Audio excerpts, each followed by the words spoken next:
Mon appel personnel, c'était d'abord de réussir mon mariage, de réussir l'éducation de nos enfants. Et c'est pas une mince affaire, c'est pas toujours évident. Et puis, d'essayer de servir l'Église du mieux possible. Bon, après est venu cet appel au diaconat, mais moi j'avoue que j'ai été surpris, même si d'un certain côté il y avait eu des effets, des échanges avec certaines personnes en disant « mais pourquoi tu es pas diacre ?» etc. Mais moi je disais « je veux pas être diacre comme ça, j'attends qu'on m'appelle, si on m'appelle. » Mais pour l'instant, voilà. Mais moi mon appel était de servir, et en particulier de quelque chose qui nous passionnait beaucoup, c'est-à-dire aider les couples à réussir leur vie. Alors nous, on pense que, on est heureux dans notre ménage, on est heureux dans notre couple et on fait tout pour continuer, mais on voudrait bien que les autres soient comme ça, parce que c'est tellement beau et tellement joyeux d'être heureux, et surtout quand on arrive au moment de la retraite, que les enfants sont partis, qui sont à droite à gauche. Voilà, et on voit l'éducation des enfants. Simplement parce que, mais on les voit quand ils sont adultes et quand ils nous remercient. Quand on est jeune, on ne sait pas trop si on fait bien dans le bon sens ou pas, on n'en sait rien. Non, moi non, c'était pas ma vocation au départ, hein. Ma vocation c'est le mariage. Moi j'ai jamais pensé être plus qu'un bon mari, enfin en essayant de le faire autant que possible, et un bon père.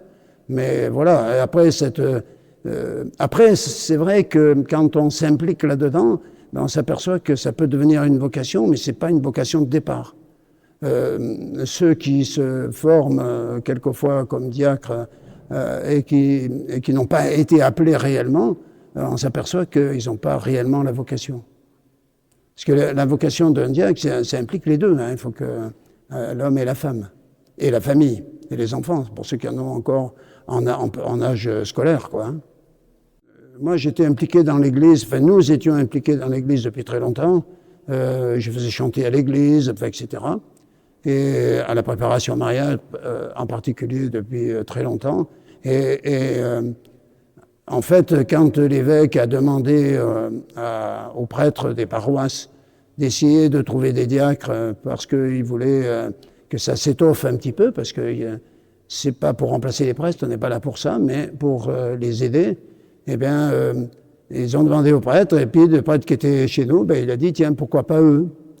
Et donc, il est venu nous appeler de la part de l'évêque. Après, nous, on a demandé le temps de réflexion. On a posé la question à nos enfants qui étaient déjà partis tous, et qui ont tous été d'accord. Il y a un qui a mis une objection, il m'a demandé, papa, est-ce que je serais obligé de faire baptiser mes enfants par toi? Alors, j'ai dit, non, tu n'es pas obligé. Voilà. Et il y en avait deux qui n'étaient pas mariés encore. Et après, eh bien, ça s'est fait, voilà, une fois qu'on accepte, l'évêque est venu chez nous, le vicaire général aussi, d'ailleurs. Il est venu manger avec nous, et puis on a discuté, et puis après j'ai été voir au séminaire pour savoir comment faire, puisque j'avais déjà j'étais pas loin des 65 ans, et donc je lui ai dit, si vous mettez 6 ans d'études, ça sert à rien. Donc voilà, et on avait beaucoup suivi des cours à l'école Saint-Jean à Brignoles, à l'époque de psychologie, de philosophie, de théologie, etc. Donc voilà, ça nous a permis d'avoir, au bout de 3 ans, d'être ordonné, et après de continuer à me former. Enfin, un diacre reçoit une lettre de mission, et dans le préambule de la lettre de mission, le diacre se doit à sa famille. Et donc, il était impératif que la famille soit d'accord avant qu'on lance une formation. C'est logique. Ça, c'est le premier élément. Et en plus, le travail de diacre, enfin, le travail de diacre implique automatiquement l'épouse. Parce que si l'épouse n'est pas d'accord et si elle est hostile, eh bien, ça ne sert à rien. C'est vraiment le diacre permanent, c'est un diacre qui est marié. Alors, il y a des diacres permanents célibataires pour des raisons particulières, mais normalement, le diacre permanent est un homme marié. Je dirais oui maintenant, quand nous, on a suivi la formation, c'était pas obligatoire pour elle, mais elle est venue très souvent, mais pas tout le temps, parce qu'il y avait encore des enfants à la maison. Donc voilà, c'était pas toujours facile de passer tout un jeudi au séminaire, ou tout un samedi, mais Aujourd'hui, ils se font un petit peu différemment, mais c'est important parce que le diacre, nous, les gens viennent nous voir, ils nous posent des questions, mais ils posent des questions aussi à la femme.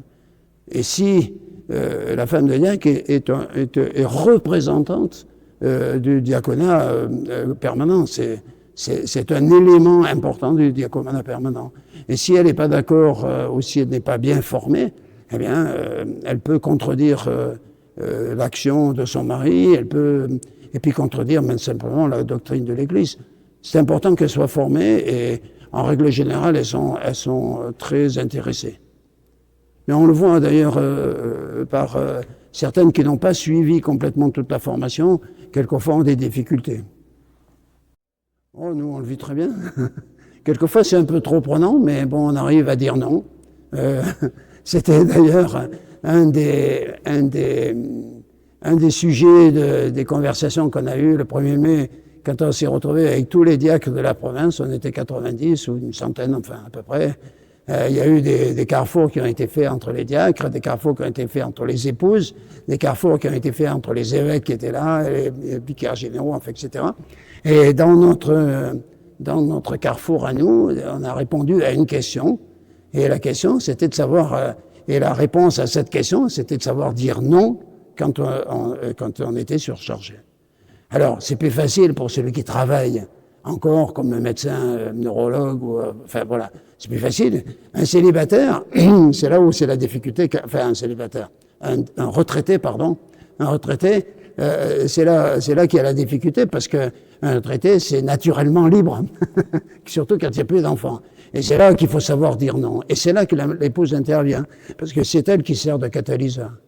Parce que nous, on est impliqués dans la mission, on a envie de faire plein de choses, mais il arrive un moment où il ne faut pas que ça casse notre couple et ça casse notre activité familiale. Et s'il y a les enfants appellent au secours, ben, c'est la priorité. Et donc, si on s'engage de trop, voilà, on n'est pas à faire tout. Mais c'est une difficulté parce que les curés, souvent, dès que le diacre est à la retraite, ça y est, je vais pouvoir l'utiliser. Non, mais ici, ça se passe très bien.